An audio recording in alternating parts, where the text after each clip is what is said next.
Okay, Anton Kevers, The Third Man, and the pictures, if you're watching that, had nothing to do with The Third Man. I was contemplating using some other music, but I've used The Third Man now for 7 years. Those were all photos from the years 1917 through 1921. And today we are blessed. We are very lucky. I was in D.C. My friend Fritzy Cohen died recently, and I was at her house just 3 or 4 weeks ago, and she always had a ton of books in her dining room on the table there. And one of the books is this one right here. I just recalled this. She was a voracious reader, and when I saw that, I said, I got to get that. And then a guest on the show said, you got to read this book, American Midnight. I probably said Empire, but because I'm nervous. I get nervous when I have certain guests on, and Adam Hochschild is one of those. He's an accomplished journalist. He's a writer. He's an author. He's a historian. He was an activist that has a big FBI record that he compiled back in the 60s. And he's the co-founder of the of Mother Jones magazine, which I had the honor and pleasure of doing a benefit for at the Limelight nightclub here in New York City back in 1988. I don't know if he was there or not. At any rate, we're going to talk about this new book, and you have to get it, folks. Go to Union Square. Maybe they have new copies there. I got the very last one. It's hard to get right now on Amazon. It's a #1 New York Times bestseller, and it's worth it. Just the introduction is worth the price of admission. So this covers the years, this book, and so well, it's so well written from 1917 to 1921. It's the years that most people don't know about, because we know about the war, and then they fast forward to the Roaring Twenties when you're in high school, in junior high school, or if you're watching a Ken Burns documentary. You don't know about this dark period. I thought I did. I knew a little, but I know a lot more now. So it is called American Midnight, and Adam has written so many books: King Leopold's Ghost, Spain in Our Hearts, and so many others. And we're going to come right back, and we're going to set it up.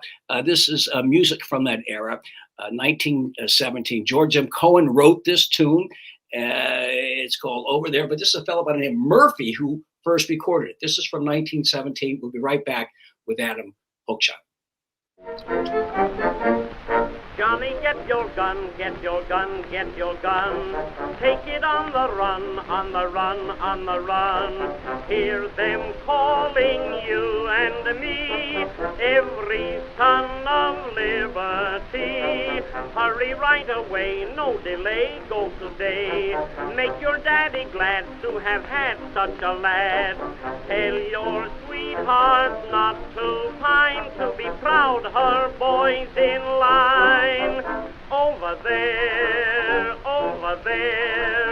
send the word over there. Okay, we are back, and there you are.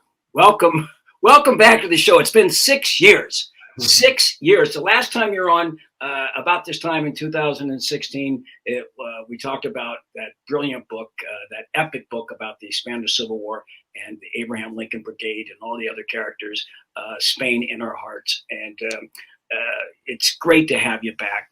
This one, and this is like Beethoven's Ninth Symphony. All 9 of them, as Bernstein said, were great, but the 9th was the best. All right, and the same thing with Schubert and Dvorak. All the symphonies are great, but the 9th, I would consider this. How about you? Are you happy with this book, the result? I am, Randy, but I'm going to hire you permanently as my publicist if you keep on saying things like that. So anyway, it's great to be with you.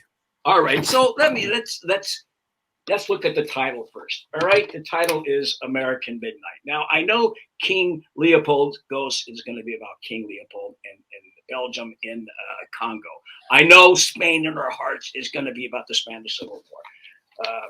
This one, American Midnight, the title. What is it? How did you come up with that title, and what are we supposed to, draw from that? Well, I've always been fascinated by the period from 1917 to 1921. And especially so in recent years, because looking back at that time, which was a time of immense political repression, hysteria about immigrants and refugees, hysteria against dissenting voices in the press, it was really the Trumpiest time in American history before Trump. I And see. so I wanted to write about those 4 years because, like so many of the more uncomfortable parts of our history, they've sort of been swept under the rug. And, one of the things I begin the book by saying is that if you think back to your high school American history class, that textbook you used, there was always a chapter on the First World War. The doughboys in those forest ranger hats go off to Europe. They fight bravely. They win the war. They get welcomed home with ticker tape parades. Then that chapter ends, turn the page, and the next chapter begins, and it's the Roaring Twenties, Prohibition, speakeasies, Babe Ruth. But Well, let me stop right there because yeah, I want to play this. This is what you're saying. This is we jump cut. You're right. You jump cut from that era to this era, represented by this tune in the 20s from the first talking movie called The Jazz Singer. It's called by Al Jolson. Toot toot tootsie, goodbye. Toot toot tootsie, don't cry. The little choo-choo train that takes me away from you. You don't know just how sad it makes me. Kiss me pretty and then, ow, ow, do it over again. Watch for the mail, I'll never fail. If you don't get a letter, then you know I'm in jail. Hey, hey, don't cry, Tootsie, don't cry. Kiss me, Tootsie, goodbye.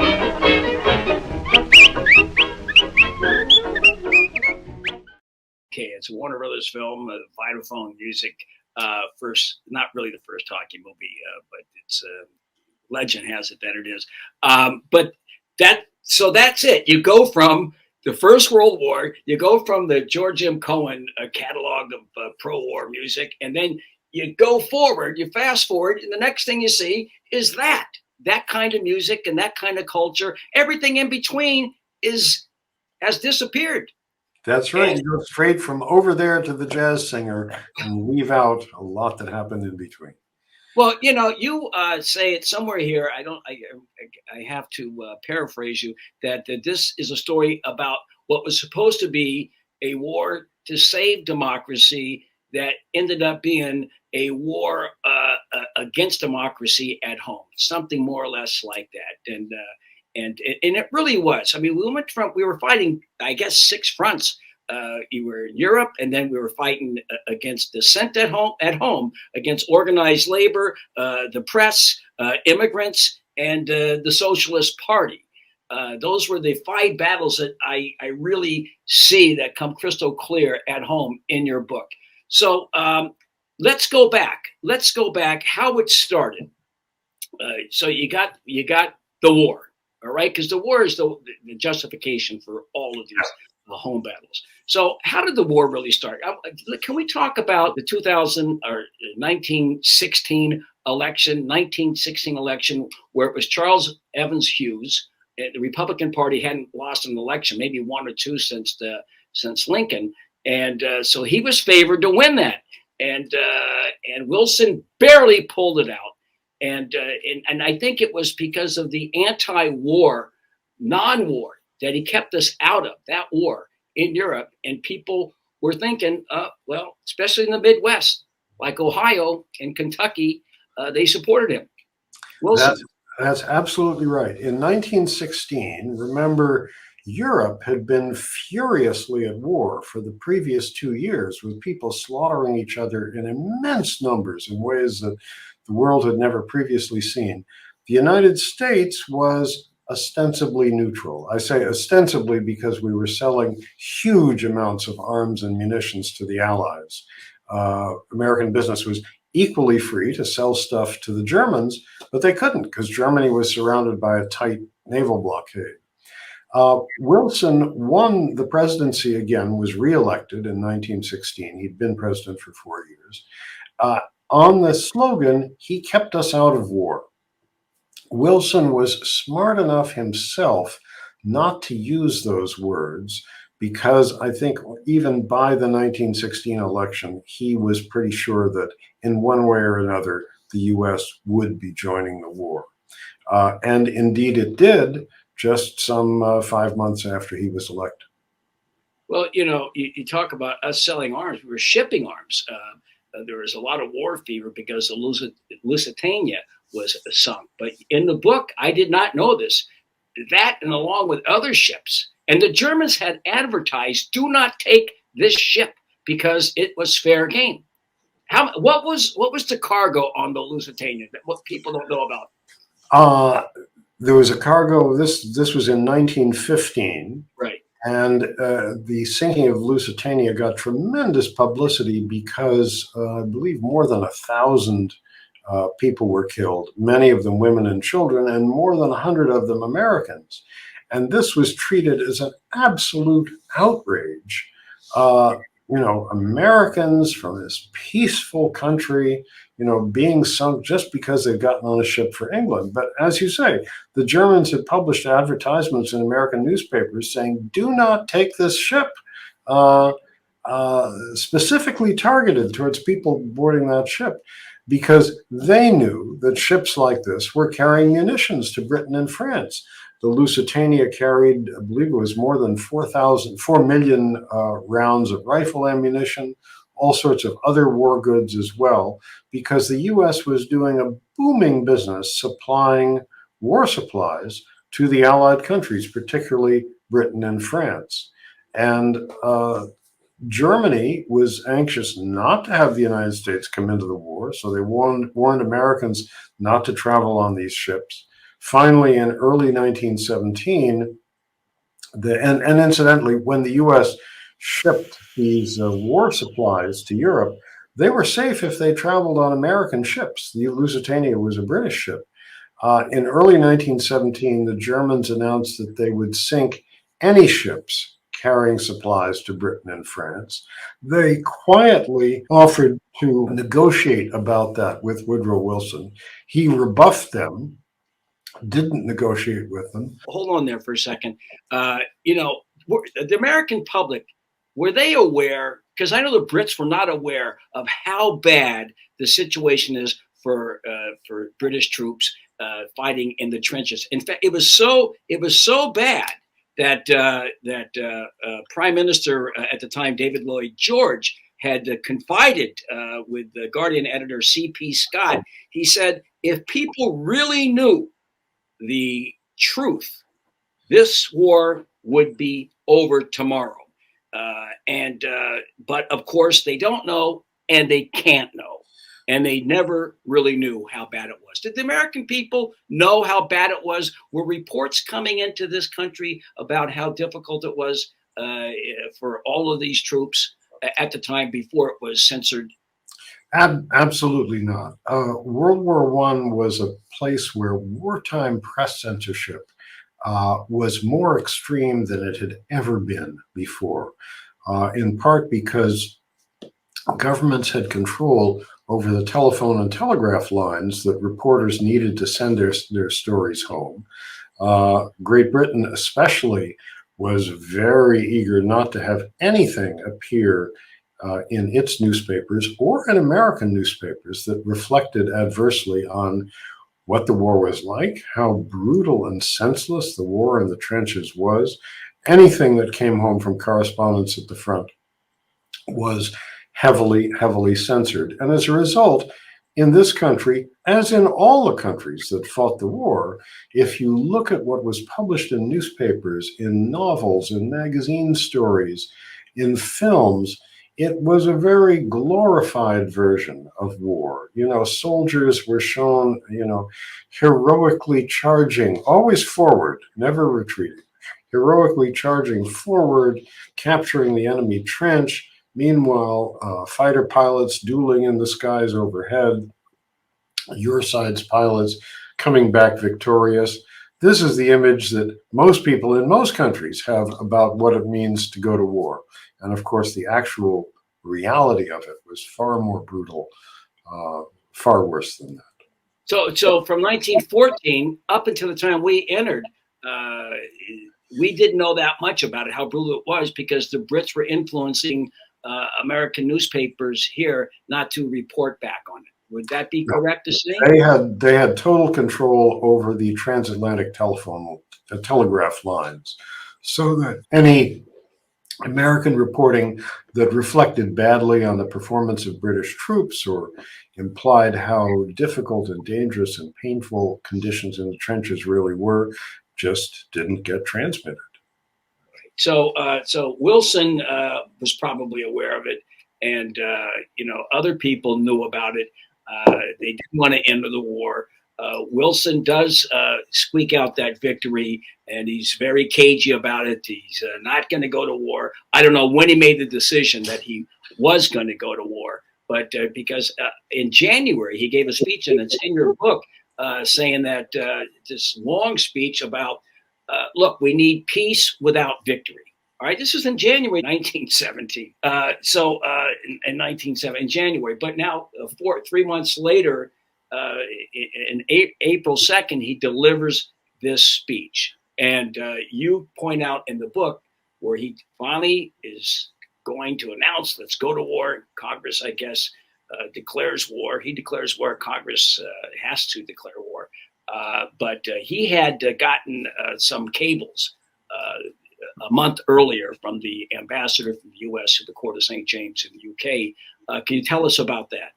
Yeah, his ambassador telegraphed Washington saying the Allies are running out of money. Britain and France are running out of gold. They're running out of money to buy all those munitions from the United States.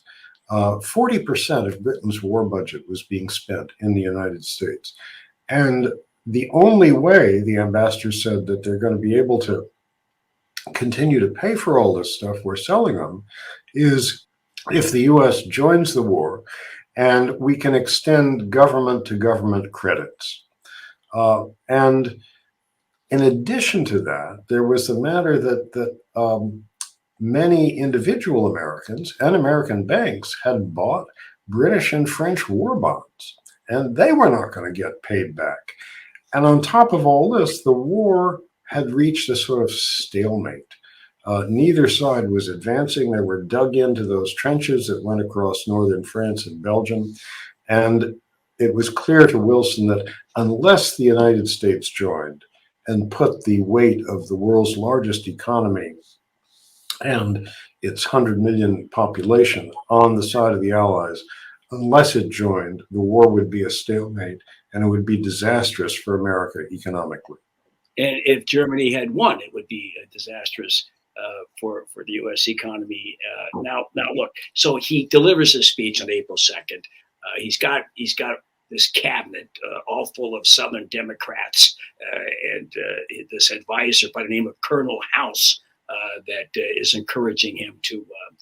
That's a story in and of itself, Colonel House. You can read about it in American Midnight. We're not going to talk about him too much. But so he delivers a speech, and it gets a standing ovation. I mean, he, as we say in show business, he really killed that night on April 2nd in a 30-minute speech. You had all of these people that were critics of his, including Chief Justice Edward White, leading a standing ovation. So everyone is pro-war with the exception of a few, and that would be Robert La Follette and 4 or 5 other senators, and as you say, 40 people in the House, including Jeannette Rankin, the only woman in the House of Representatives.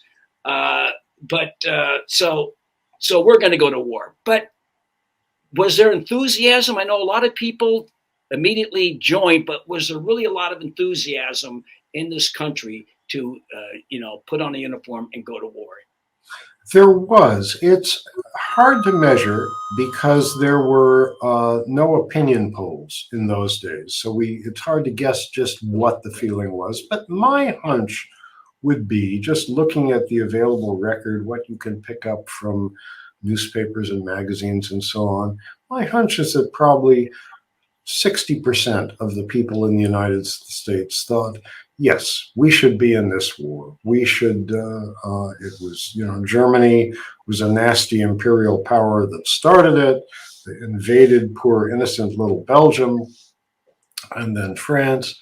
And this is the greatest war the world has ever seen. And if the United States wants a role in shaping the peace, it has to be part of the war. So I think most Americans felt pretty enthusiastic about the war, but not all of them. Take a look at the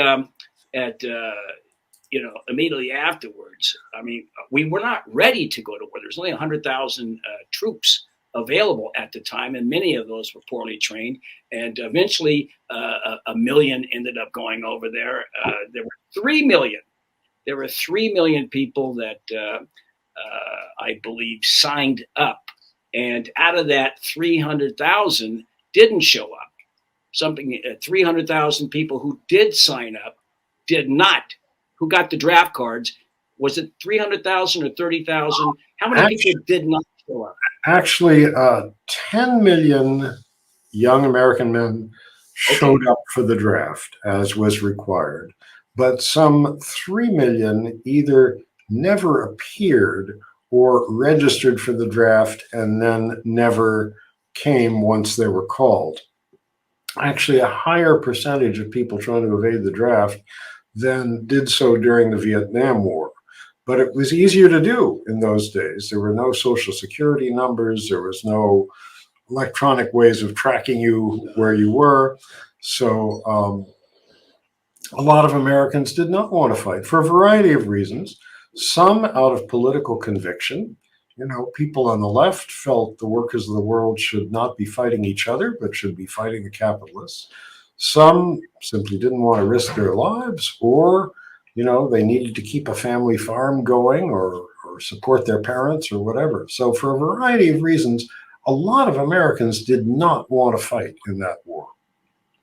Well, now Wilson's got us into this war. Congress, of course, declares war. And now you got to sell the war. So there are a lot of instruments, and you got to stop any kind of anti-war fervor in this country. And the first thing that they do on April 17th, just 2 weeks after Wilson made his speech, was they put together this committee for public information. So tell us about that. That comes up, and then other vigilante groups come up, and then you've got the military intelligence organization headed by this guy from the Philippines, veteran who was involved in waterboarding and all of that. Van Diem, was that his name?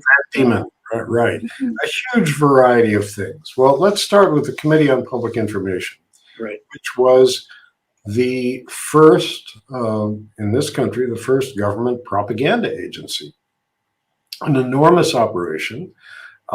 They had, for instance, their best known means of propaganda was something that went by the name of the 4-Minute Men, 70,000 volunteers who spread through the country and would give pre-prepared speeches of 4 minutes. Why we are fighting. Advances at the front. German atrocities in Belgium, or whatever. They were called the 4-Minute Men because one of the places where they appeared was in the 4 minutes that it took a movie projectionist to change reels in a movie house. So normally advertisements would be shown on the screen then, but instead one of these guys, and they were all guys, would pop up and give a patriotic speech. There was another group of people who gave longer speeches at other public occasions. They were known as the 4-Hour Men.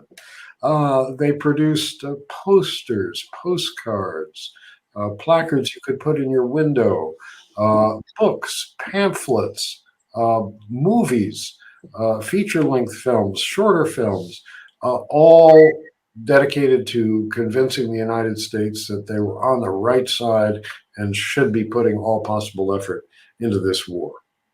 All right. Now, so that was a big budgeted, bureaucracy. And then you have this other group called military intelligence, which was directly under the DOJ at the time.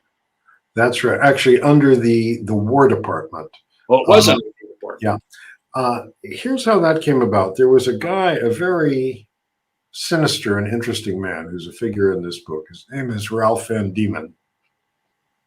He was an Army officer who had gotten his start in the Philippine War, that very brutal war against independence advocates in the Philippines from 1899 to 1902, and then it continued sporadically after that for a while too. And he discovered what he really loved to do in life was to keep track of subversives. And in the Philippines, this meant Filipinos who didn't want to become an American colony and who were fighting or organizing against that in one way or another. Then Van Diemen came back to the United States, had what were to him a much more boring series of jobs in the Army. And then in 1917, he was in a desk job at the War Department when the US suddenly went to war. He went to the Secretary of War and said, we need a military intelligence operation keeping track of subversives, not on the front in Europe. Britain and France were already, monitoring the Germans very well, but here at home.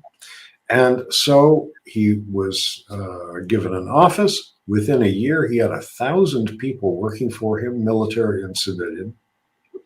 They were monitoring socialists, labor unionists, dissenters of all kinds throughout the United States, infiltrating people into their organizations. A lot of private detectives who'd worked for industry went to work for military intelligence. And today, thanks to the National Archives, you can actually see their files, see the kind of information they gathered about people. We are talking with Adam Hochschild. This is the book. It's called American Midnight. I urge everybody to get a copy any way you can get your hands on this. And I urge every library in the country to get one of these. I know it's available at Barnes & Noble. You can get it at Amazon and other internet outlets. And I'm sure at all independent bookstores that haven't been shut down, like Shakespeare Bookstore on 10th Street. So now you have, they're really putting all of this energy in motion, and they have what's called the War Industry Board. Can you talk about the War Industry Board that had DuPont and Morgan on it? Yeah, this was to supervise war production in the United States because the U.S. had to reorient its economy towards equipping an army that would soon consist of some 4 million men and sending them to Europe. And so basically, Wilson sort of put the foxes in charge of the chicken coop by appointing this board of industry moguls to supervise the war industries, the government money flowing into industry. And most American industries made a terrific killing off the war, because when a country wants a lot of equipment quickly, they're not going to be so fussy about seeing whether they can get it for the lowest price. It was during this period that they developed something which we still have today, the cost plus contract, where, even today, an arms maker will make a deal with the Defense Department. Yes, we'll build you that jet plane or new bomber or whatever it is you want for the cost plus a certain percentage of profit for ourselves. Companies abused this horribly during the First World War. There's one case of a company that was making explosives in Muscle Shoals, Alabama, where the government was worried about whether they were cheating on the contract in some way. And the government sent in 20 agents of the Bureau of Investigation, the predecessor of the FBI, to check on them. The company got worried by this and hired 40 private detectives of its own to watch those agents and then charge the government for those 40 agents under a cost plus contract. So wars are always times when there's money to be made by unscrupulous business people. I think of the that line by Sidney Greenstreet in the Maltese Falcon when he says to Humphrey Bogart, he says, "We all know that the holy wars were largely a matter of loot." All right, so all wars are a matter of loot. I want to go here. Some of those people that were still dissenting, and nothing happened to them. Randolph Hearst opposed the war, but he was too big to fail. They didn't go after him. But some of the people that supported it, and this I find interesting, was the American Bar Association and Du Bois. Du Bois both supported the war, but for different reasons. Can you explain the difference between Du Bois? Well, the American Bar Association just fell into line, and which I think an organization of lawyers should never do, because lawyers, everybody deserves a lawyer, whether you are for or against the war or anything else that's a matter of controversy at that time. But they were eager to show their patriotism. Everybody wanted to show their patriotism. W.E.B. Du Bois was smart enough to know that this was a war of rival imperial powers.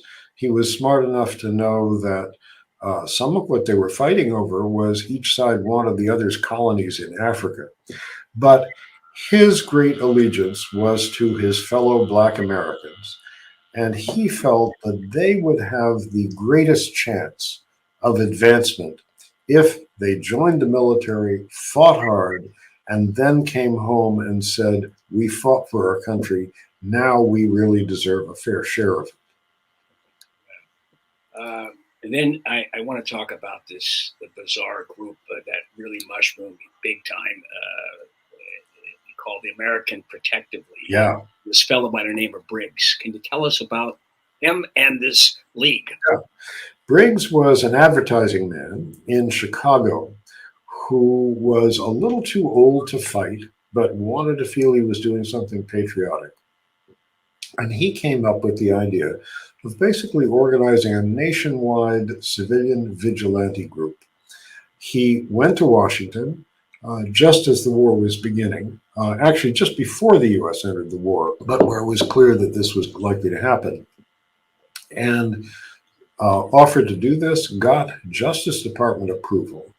And after the U.S. entered the war in April 1917, by the end of that year, this organization had 250,000 members throughout the country. These were men, exclusively white men, who were a little too old to fight, but wanted to feel that they were doing their bit. And they got to wear a silver shield, sort of like the shield that a police officer or firefighter wears, that said American Protective League. It had your rank, captain, lieutenant, operative, chief, whatever. Then inside this shield, in the middle piece of writing, said auxiliary to the U.S. Department of Justice. These folks went around roughing up anti-war demonstrators, beating people up. In fact, I can read you a passage that one of them wrote about beating up anti-war demonstrators at a rally in Chicago's Grant Park in 1917. 3 of us worked our way to the speaker's stand. When one particularly vicious orator began to incite the mob, I jumped on the platform and grabbed him. A few seconds later, I landed on the heads of the people in front. My 2 companions rushed to me, and shoulder to shoulder, we battled for our lives. Wagons full of police with riot clubs arrived, and we managed to arrest the leaders. So, here's a group going around breaking up anti-war demonstrations that is an auxiliary of the Justice Department. They also performed citizens' arrests in huge numbers, by the tens of thousands, on young men in various cities who couldn't produce a draft card. In some cases, a few cases, these were people who were trying to evade the draft. In others, somebody left their draft card at home or hadn't registered yet. And these guys would be sometimes roughed up, often held overnight for a night, several nights, until they could produce the necessary documentation. That was a way of some dissent here. The biggest step, they go from these different organizations, military intelligence, the American Protective League, and now in June of 1917 is the passage of the Espionage Act. So I want you to talk about that and what another huge step in repression was the Cardinal. That's the chapter, the Cardinal, who was the Postmaster General, who was given an enormous power. His name is Burleson, and he unmailable items from the press. So give us talk about the passage of the Espionage Act, and then about this Burleson, or in whatever order of importance to you. Well, the Espionage Act was pushed through Congress by the Wilson administration some weeks after the U.S. entered the war. And in fact, it had little to do with actual espionage. Of the 2,000 people prosecuted under it in these years, only 10 were actually accused of being German agents in one way or another. It was basically used to silence dissent against the war, to send people to prison because they opposed this war. And it's amazing how many of those prisoners there were. During these 4 years, roughly 1,000 Americans spent a year or more in prison, and a much larger number, shorter periods of time, solely for things that they wrote or said. So that was what the act was used for. Another provision of the act gave to the Postmaster General the ability to declare a newspaper or magazine unmailable. That is, it couldn't travel through the mail. Now, this didn't affect mainstream daily newspapers, most of which were very enthusiastic about the war, because they didn't depend on the mail. They were sold on street corners or delivered to people's homes. But for weeklies, monthlies, journals of opinion, the mail was essential in the days before the internet, radio, TV. And the Postmaster General, Albert Burleson, a former congressman from Texas, very right-wing. His family had owned 20 slaves at the time that he was born. He, in effect, used this act to shut down some 75 newspapers and magazines. And he did all this from the building that was then post office headquarters, the same building that 100 years later would become, ironically, the Trump International Hotel. This Espionage Act, it does pass in 1917. It has that provision. They tried to add another provision to it, but it was to silence the press. But that didn't pass. But didn't mean they couldn't stop the press it didn't mean they wouldn't prosecute the press. First of all, some of the papers that this guy suppressed that were unmailable was the Masses, right? Which is a very popular magazine, edited by Max Eastman. And then later, they're actually charged under the Espionage Act, Max Eastman and some of the other editors. Yeah, the Masses was really, in many ways, the best magazine in the country. It was sort of a precursor of the New Yorker, the same mix of fiction, reportage, poetry, interesting artwork. It published some of the best writers of the day, Walter Lippmann, John Reed, Edna St. Vincent Millay, Sherwood Anderson, many others. But they were strongly opposed to the war. And Albert Burleson got very angry at an issue of the Masses that was published in the summer of 1917. For example, there was a cartoon that showed the Liberty Bell crumbling. This was one of the things that he objected to. And he declared the magazine unmailable. that issue was its last. And then, in addition, as you say, he put the group of editors and writers from the magazine on trial. Under the Espionage Act. Right. All right. And John Reed testified at that trial, and he said something about, maybe you can explain this to me, what he said at the trial. He said, knitting a straitjacket. What did that mean, knitting a straitjacket? Yeah, he was talking about having covered events in New York where society women gathered to knit garments, knit socks and mufflers and so on for soldiers at the front. And instead, he meant they should be knitting a straitjacket because anybody sent to the war was locked into something that it would be impossible to escape from. Wow. All right. So you got I don't know what happened. And we're going to talk about it when we do the second part in this two-part series. But now let's go to Emma Goldman and Alexander Berkman. They were charged under the Espionage Act.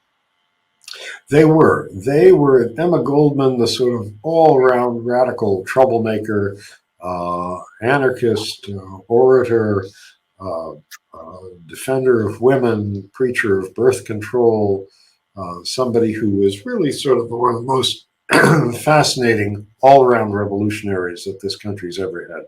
She and her longtime collaborator, Alexander Berkman, immediately started organizing against the draft when the draft was imposed after the U.S. entered the war. And they were arrested on the very first day, I believe, that the Espionage Act went into effect. They were promptly sent to prison for 2 years. And Emma Goldman made a very eloquent speech at her trial, where after being accused by the prosecutor of being unpatriotic, she turned to the jury and said, "Gentlemen of the jury, may there not be several kinds of patriotism. Our patriotism is that of the man who loves a woman with open eyes. He is enchanted by her beauty, yet he is not blind to her faults." And then she went on to make the analogy that that's how she felt about the United States. Wow. He did too. They could have been deported, but the Department of Labor Undersecretary Louis Post, who plays a pretty good role in this book, and we'll talk to him about him in our next conversation, stopped it from happening, would not deport them, and they ended up 2 years. Well, actually, Emma Goldman was deported. Yes, later on. I'm talking about after this trial. Oh, yeah, that's right. Yes, you're right. We'll get that during the Palmer raids. We're going to talk about that next time. But I want to talk about this other case, which I've done 2 shows here on the Tale of Woe of film producer and costume owner for movies, a guy who invested big time into Birth of a Nation, Wilson's favorite movie, and that is Robert Goldstein. Let's talk about Robert Goldstein for those who have not heard those shows that I've done about him. Yeah, it's an amazing story. I would love to hear those shows you did about him.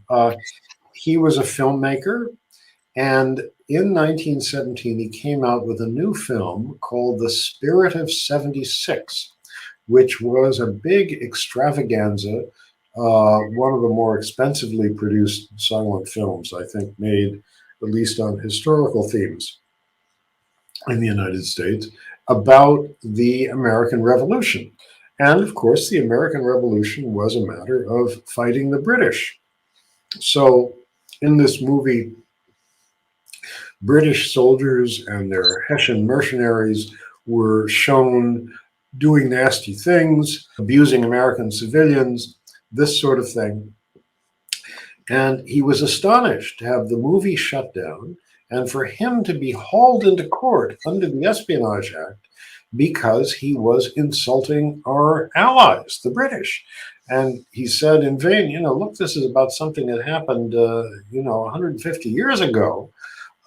And we were not at war when I started making the film, but no use. And he was sent to prison. I believe he was given a 10-year sentence. Yes. He served ultimately about 3 years. And then, yes, he not only served 3 years, he was, Wilson, I guess, gave him a pardon, but he ended up going to the Netherlands and ended up after that in Nazi Germany up until 1939. It's an amazing story, Goldstein.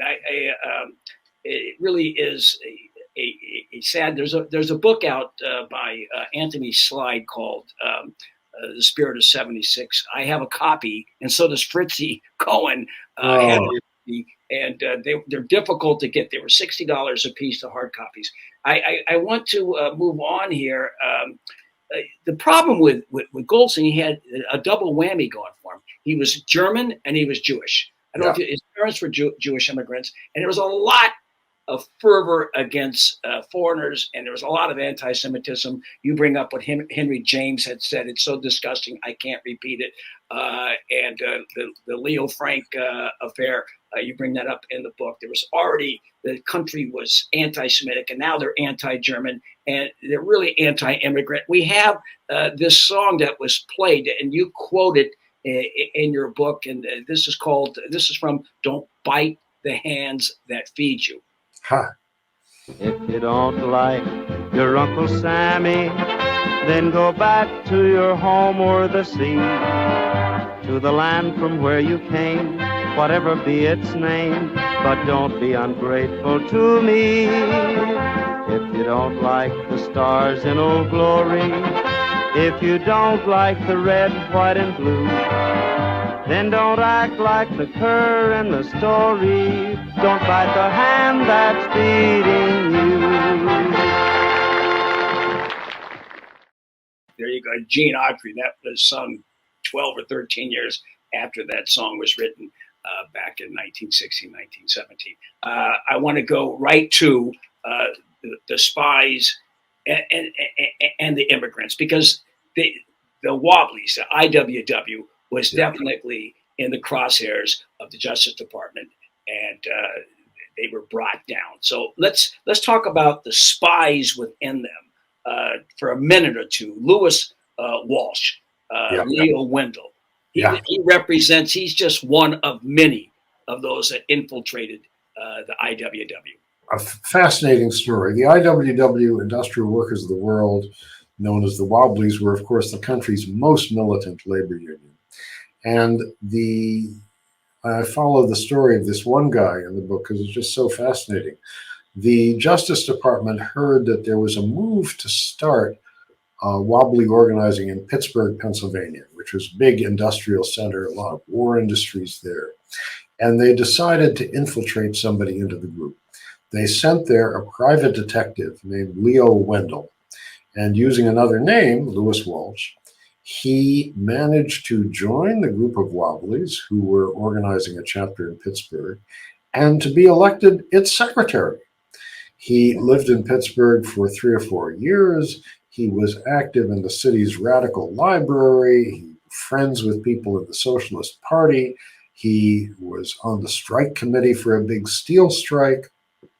He was giving speeches at rallies and demonstrations and leading people in marches. And the whole time, he was sending 3 or 4 reports a week to the Justice Department. Periodically, in order to maintain his credibility, the government would arrest him, and sometimes very conspicuously. In one case, when he was giving a speech to a meeting of some 50 socialists, somehow his many comrades never seemed to be suspicious of the fact that after each of these arrests, he was always back on the street again 3 or 4 days later. So these days, thanks to the National Archives, we can access the reports that he gave to his Justice Department superiors during that long career of infiltration. He infiltrated, and there really was a concerted effort to bring down the IWW. 1917, late in the year, 103 IWW, I think it was in Chicago, were rounded up and put on trial under the Espionage Act. 103. And the judge would later become the famous and the longest serving commissioner of baseball, and that is Kennesaw Landis. Talk about that arrest and the prosecution of these individuals, including Bill Haywood. Yeah. Well, the Justice Department basically wanted to shut down the IWW. This was a legal organization. Labor unions had a right to exist and organize. But nonetheless, the government wanted to crush it. And in the fall of 1917, they raided simultaneously all 44 wobbly offices around the country, arrested hundreds of the organization's leaders, put them on trial in several big trials, the largest of which remains the largest civilian criminal trial in American history. More than 100 people went to trial, shrank to about 98 or 99 by the time the trial was finished, in Chicago for 4 months throughout the early part of 1918. And these men were all found guilty on all counts. The judge passed out a total of 807 years of prison time. This was how the government crushed an organization. One of the people on trial in that trial was the leading wobbly figure, Big Bill Haywood, famous orator, somebody whose wit and style, reached far beyond the members of his group, known, widely known in the country. And when the trial was over, Haywood had actually been a saloon card dealer in his youth. When the trial was over and he was on his way to prison, he wrote to his friend John Reed and said, "The big game is over and the other side won. They had cut, shuffle, and deal." Wow. We're going to have to leave it at that. That was the really end. They were sentenced a half a year later, and we're going to talk about what remained of them and all of the other stories. You will come back. I certainly will come back. All right. The name of the book, and please get this book. It's called, here it is, American Midnight by Adam Hochschild. And get all of his books. And I want to thank you for taking the time out today. We have a lot to talk about. As you know, we only scratched the surface. We may have to do 2 more. I'm Randy Credico. This is Randy Credico Live on the Fly. And speaking of trench warfare, World War I, my favorite movie of that time was a film by Stanley Kubrick called Paths of Glory. And we're going to go to the end of that movie. This is in a makeshift canteen, and this is a captured German woman by the French troops that had to go back the next day to Anthill and try to take it. It's with Kirk Douglas and Adolphe Menjou and many others. And we're going to play this out, and we'll see you next time. Don't go away. I want to say goodbye to you. Thank you all, and talk to you next week. She can sing like a bird. She has a throat of gold. Come on, honey, sing us a song. Come on, honey, play a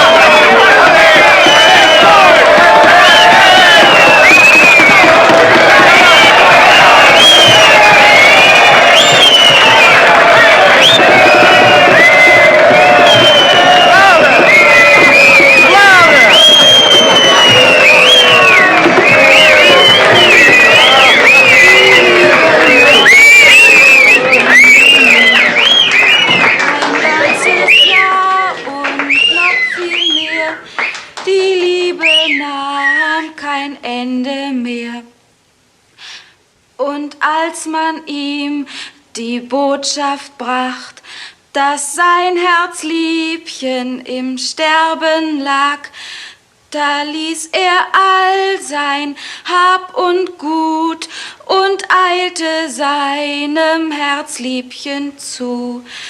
Da ließ er all sein Hab und Gut und eilte seinem Herzliebchen zu.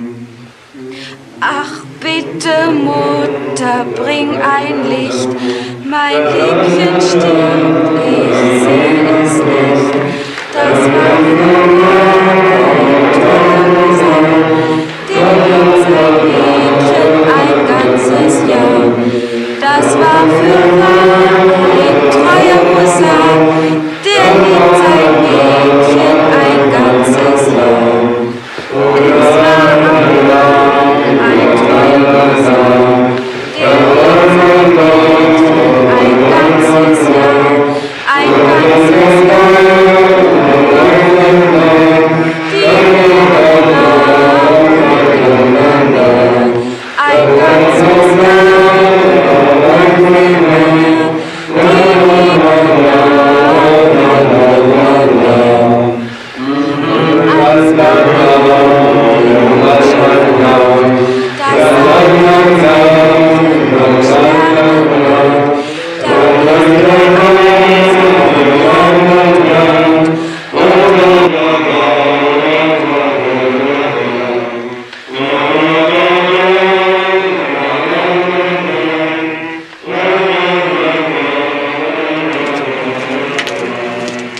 Sir? Yes, sir. We want us to move back to the front immediately. I'll give the men a few minutes more, Sergeant. Yes, sir.